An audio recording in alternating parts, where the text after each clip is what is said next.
Assalamualaikum warahmatullahi wabarakatuh. Sebelumnya yang kami hormati Pak Dindin Ridwanuddin MPD selaku dosen pengampu mata kuliah keterampilan berbahasa dan juga teman-teman yang berbahagia pada hari ini. Kami dari kelompok 9 yang beranggotakan Hani Maharani dengan NIM 116, Lilis Nur Aini dengan NIM 122, dan saya sendiri Nisrina Mumtaz dengan NIM 046. Izinkan kami untuk mempresentasikan hasil diskusi kami mengenai membaca nyaring dan membaca dalam hati. Baik Bapak dan teman-teman, untuk memanfaatkan waktu yang ada, langsung saja kita masuk ke materi yang pertama. Nah teman-teman, materi yang pertama yaitu ada pengertian membaca nyaring. Nah pengertian membaca sendiri menurut Faridah Rahim yaitu adalah merupakan suatu proses. Nah, maksudnya adalah informasi dari teks dan pengetahuan yang dimiliki oleh pembaca merupakan suatu peranan utama dalam membentuk makna dari teks itu sendiri. Kemudian adapun pengertian membaca nyaring menurut Wirdalinda Suwanto dan kawan-kawan. Mereka berpendapat bahwa kegiatan membaca nyaring adalah suatu kegiatan membaca dengan bersuara keras di depan umum. Contohnya yaitu seperti berpidato, berpuisi, membacakan berita, dan lain sebagainya. Kemudian adapun menurut Henry Targan.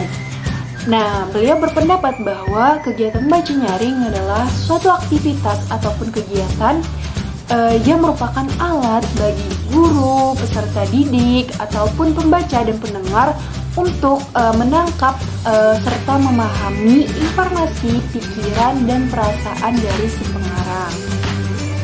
Kemudian adapun pengertian membaca nyaring menurut Tuti Susilawati. Nah, beliau berpendapat bahwa kegiatan membaca nyaring adalah suatu kegiatan membaca dengan bersuara. Adapun hal-hal yang harus diperhatikan dalam membaca nyaring menurut Tuti Susilawati. Yang pertama yaitu adalah memperhatikan pelafalan vokal dan konsonan, kemudian pengkelompokan kata atau fase ke dalam satuan-satuan ide, kemudian nada atau lagu ucapan, kemudian penguasaan tanda-tanda baca, kecepatan mata, dan ekspresi. Oke, next. Selanjutnya ada keterampilan yang dituntut dalam membaca nyaring. Dapat diketahui dalam membaca nyaring membutuhkan keterampilan-keterampilan yang tidak sedikit. Dalam buku tulisan Endang Sri Maruti terdapat 10 keterampilan dalam membaca nyaring antara lain. Yang pertama ada penggunaan ucapan yang tepat. Yang kedua, pemenggalan frasa yang tepat. Yang ketiga, penggunaan intonasi, nada, dan tekanan yang tepat. Yang keempat, penguasaan tanda baca dengan baik. Yang kelima, suara yang jelas. Yang keenam, penggunaan ekspresi yang tepat. Yang ketujuh, pengaturan kecepatan dalam membaca. Yang kedelapan, pengaturan ketepatan dalam pernafasan. Yang kesembilan, pemahaman bacaan. Dan yang terakhir, pemilihan rasa percaya diri. Selanjutnya yaitu peningkatan keterampilan membaca nyaring. Kemampuan membaca nyaring ini perlu ditingkatkan dengan berbagai latihan dalam proses pembelajaran. Karena meskipun mudah dalam membaca nyaring ini, akan tetapi perlu diperhatikan beberapa hal yang dapat meningkatkan keterampilan membaca nyaring. Seperti yang sudah dijelaskan oleh Darmadi, bahwa pembaca ini harus menguasai keterampilan persepsi, yaitu penglihatan dan juga daya tanggap, sehingga dia bisa mengenali dan mudah memahami kata-kata dengan cepat. Dapat disimpulkan, untuk meningkatkan keterampilan dalam membaca nyaring, maka si pembaca atau peserta didik ini harus memperhatikan keterampilan persepsi, yaitu penglihatan dan juga daya tanggap, agar ketika melakukan proses membaca nyaring, peserta didik ini tidak mengalami kesulitan. Pembaca nyaring yang baik biasanya ini ingin sekali agar pendengarnya ini memahami apa yang ia sampaikan. Oleh sebab itu, pembaca hendaknya mengetahui apa nih kebutuhan pendengarnya dan juga keinginan dari pendengarnya, serta menginterpretasikan bahan bacaan tersebut. Nah, selanjutnya yaitu ada materi pengertian membaca dalam hati. Nah, menurut Dalman, pengertian baca dalam hati yaitu adalah suatu kegiatan membaca tanpa bersuara, tanpa gerakan kepala, tanpa gerakan bibir, tanpa berbisik, dan memahami apa yang dia baca secara diam. Kemudian adapun pengertian baca dalam hati menurut Farigan.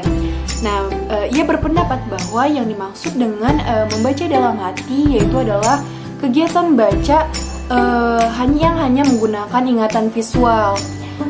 Berarti membaca secara luas, di mana objeknya meliputi sebanyak mungkin teks dalam waktu yang sesingkat mungkin. Nah, kegiatan baca dalam hati ini juga merupakan kunci bagi semua ilmu pengetahuan.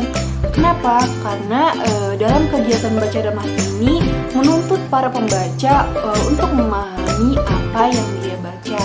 Jadi semakin pembaca memahami apa yang dia baca, maka semakin terbuka pula berbagai ilmu pengetahuan yang ada di dunia ini terbuka untuk dirinya. Seperti itu.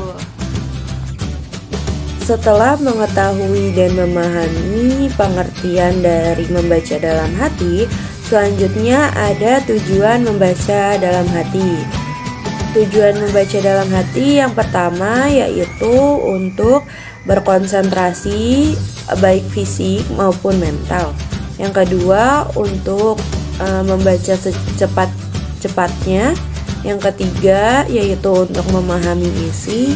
Yang keempat untuk menghayati isi. Dan yang terakhir untuk mengungkapkan kembali isi bacaan tersebut. Baik, selanjutnya yaitu jenis-jenis membaca dalam hati. Seperti yang sudah dijelaskan oleh rekan saya sebelumnya, Hani Maharani, bahwasannya membaca dalam hati ini membaca yang tidak bersuara, tanpa adanya gerakan bibir, gerakan kepala, tanpa berbisik, dan juga memahami bacaan ini dibaca secara diam. Nah, di sini ada dua jenis, yaitu ada membaca intensif dan juga ekstensif. Intensif ini secara singkat merupakan program kegiatan membaca yang dilakukan secara seksama, dan juga membaca ekstensif ini mirip sekali dengan baca kilat. Membaca ekstensif ini bertujuan untuk mendapat pemahaman dari bacaan yang sudah dibaca itu secara durasi yang sangat singkat. Nah, materi yang selanjutnya yaitu ada membaca intensif. Nah, membaca intensif ini terbagi menjadi dua, yaitu membaca telaah isi dan membaca telaah bahasa. Nah, membaca telaah isi sendiri yaitu terdiri dari jenis membaca teliti, membaca pemahaman, membaca kritis, dan membaca ide. Kemudian membaca telaah bahasa terdiri dari jenis membaca bahasa dan membaca sastra. Disebutkan bahwa membaca intensif merupakan suatu program kegiatan membaca yang dilakukan secara seksama, di mana dalam membaca ini para siswa hanya membaca satu atau beberapa pilihan dari bahan bacaan yang ada. Nah, program kegiatan membaca intensif ini merupakan suatu upaya untuk menumbuhkan dan mengasah kemampuan membaca secara kritis. Seperti itu, teman-teman. Materi selanjutnya ada jenis-jenis membaca intensif. Yang pertama ada membaca teliti. Membaca teliti dapat dikatakan sebagai kegiatan membaca secara seksama yang bertujuan untuk memahami secara detail gagasan-gagasan yang terdapat dalam teks bacaan tersebut, atau digunakan untuk melihat organisasi penulisan atau pendekatan yang digunakan oleh si penulis. Yang kedua ada membaca pemahaman. Membaca pemahaman merupakan sejenis membaca yang bertujuan untuk memahami standar-standar atau norma-norma kesastraan, resensi kritis, drama tulis, serta pola-pola fiksi. Yang ketiga ada membaca kritis. Membaca kritis adalah sejenis kegiatan membaca yang dilakukan secara bijaksana, penuh tenggang hati, mendalam, evaluatif, serta analisis, dan bukan hanya mencari kesalahan. Yang terakhir ada membaca ide. Membaca ide adalah sejenis kegiatan membaca yang bertujuan untuk mencari, memperoleh, serta memanfaatkan ide-ide yang terdapat dalam bacaan. Selanjutnya yaitu ada tujuan membaca intensif. Menurut Taligan, tujuan membaca intensif ini adalah untuk memperoleh hasil yang baik dalam pemahaman penuh terhadap argumen-argumen yang logis, urutan-urutan teoritis atau pola-pola teks, pola-pola simbolisnya, nada-nada tambahan yang bersifat emosional dan juga sosial, dan pola-pola sikap dan tujuan dari si pengarang tersebut, dan juga sarana-sarana linguistik yang dipergunakan untuk mencapai tujuan.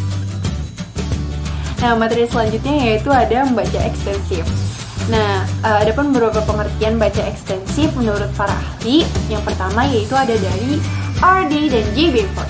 Nah, dalam bukunya yang berjudul Extensive Reading, Activities for Teaching Language pada tahun 2004, mereka mengatakan bahwa membaca ekstensif adalah teknik membaca di mana para siswa membaca banyak material secara umum untuk makna keseluruhan dan untuk mendapatkan informasi dan juga kesenangan.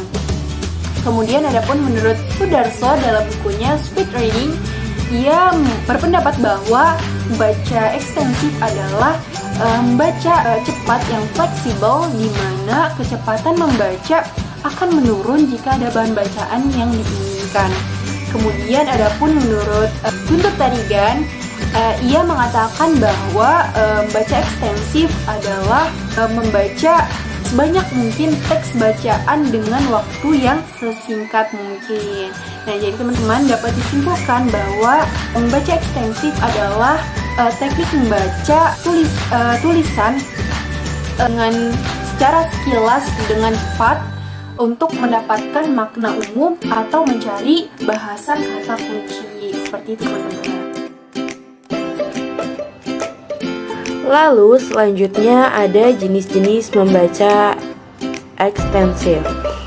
Ngalimun dan Alfulaila mengklasifikasikan membaca ekstensif menjadi 3, yaitu yang pertama membaca survei.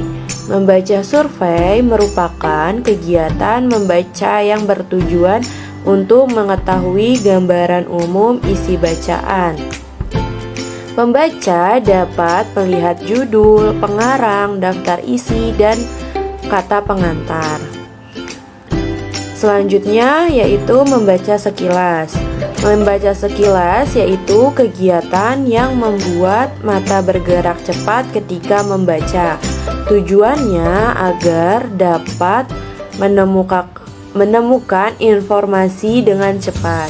Yang selanjutnya ada membaca secara dangkal. Artinya kegiatan membaca untuk menemukan pemahaman yang dangkal.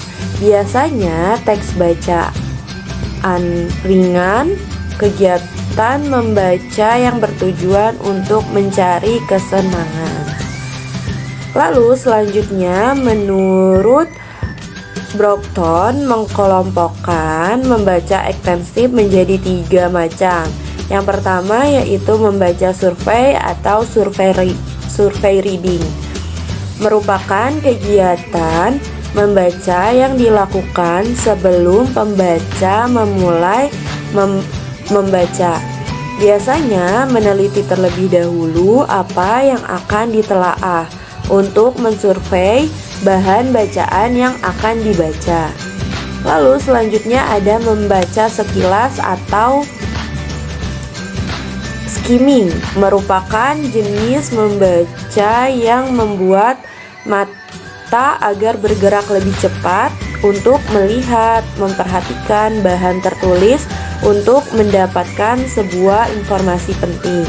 Dan yang terakhir yaitu membaca dangkal atau superficial reading. Adalah kegiatan membaca yang bertujuan untuk memperoleh pemahaman yang dangkal yang bersifat luaran. Maksudnya yaitu proses membaca yang tidak mendalam. Membaca dangkal biasanya dilakukan di waktu senggang demi memperoleh sebuah kesenangan atau kebahagiaan. Yaitu yaitu keterampilan yang dituntut membaca dalam hati. Membaca dalam hati ini merupakan kegiatan membaca yang tanpa mengeluarkan suara, yang dimana untuk memperoleh pengertian, baik pokok maupun rinciannya. Tujuan adanya kegiatan membaca dalam hati ini untuk mengamati tulisan dan juga lambang-lambang yang disertai konsentrasi, serta berusaha untuk memahaminya. Pemahaman yang dilakukan berlaku pada sesuatu yang tersurat maupun tersirat dalam teks bacaan tersebut. Ada beberapa keterampilan yang dituntut membaca dalam hati ini. Yang pertama ada membaca tanpa adanya suara, tanpa gerak bibir, tanpa ada desis apapun. Lalu yang kedua, membaca tanpa adanya gerakan-gerakan kepala. Yang ketiga, membaca lebih cepat dibandingkan dengan membaca nyaring. Yang keempat, tanpa menggunakan jari atau alat lain dengan membaca nyaring. Yang kelima, yaitu mengerti dan memahami bahan bacaan tersebut. Yang keenam, dituntut kecepatan mata dalam membaca. Yang ketujuh, membaca dengan pemahaman yang baik. Yang kedelapan, dapat menyesuaikan kecepatan dengan tingkat kesukaran yang terdapat dalam bacaan.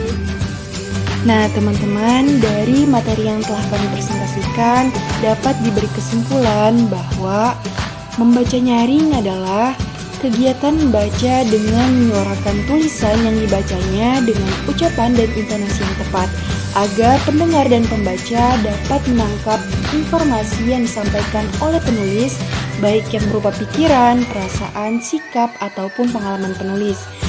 Kemudian membaca senyap atau membaca dalam hati adalah membaca tidak bersuara, tanpa gerakan bibir, tanpa gerakan kepala, tanpa berbisik, memahami bahan bacaan yang dibaca secara diam atau dalam hati, kecepatan mata dalam membaca 3 kata per detik, menikmati bahan bacaan yang dibaca dalam hati, dan dapat menyesuaikan kecepatan membaca dengan tingkat kesukaran yang terdapat dalam bahan bacaan itu.